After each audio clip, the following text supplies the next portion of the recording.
Good day, everybody. Darren Yankee, Echo Eye Farms.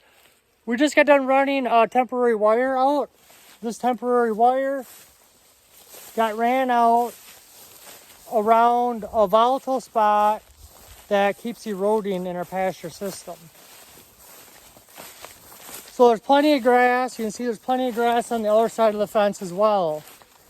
But last year we had to come in and rework this area.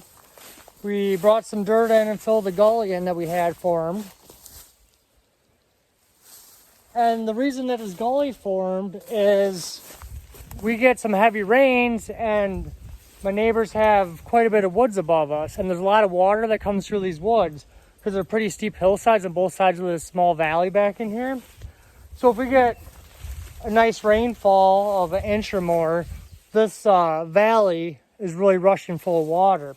And it rushes out underneath our 5-barb fence, or through our 5-barb fence at times, but it kind of erodes our pasture away in this general area here.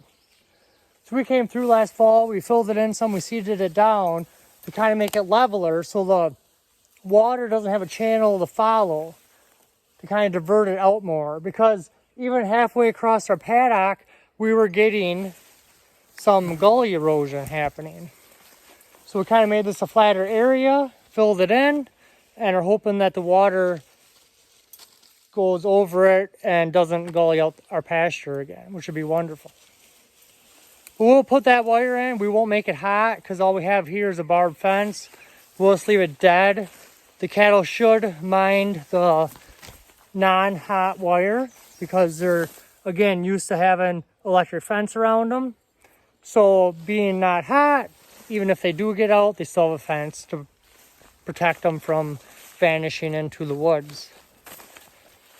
But doing our part to help protect our soils, help protect the natural resources. This goes right down into one of our ponds, and the water coming out of that woods is pretty dirty at times.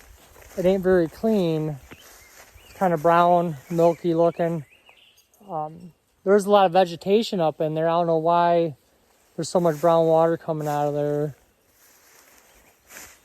But it comes through ours. It should filter out through ours if it spreads out like we want it to and not have a channel to follow. It should spread out and absorb them into our soils, which is what we need. We need more water infiltration. It would be wonderful. So keeping the cattle off of that will help keep a nice vegetation in that one area there, to keep it protected. And then once that water comes through there, it'll kind of slow down with that tall grass, and it'll head out to the rest of our pasture system. Even though it's been grazed off, there'll still be great water infiltration and still a lot of residue to slow that water down. Well, thanks for listening, everybody. Darren Yankee, Echo Eye Farms. Don't forget to subscribe and like.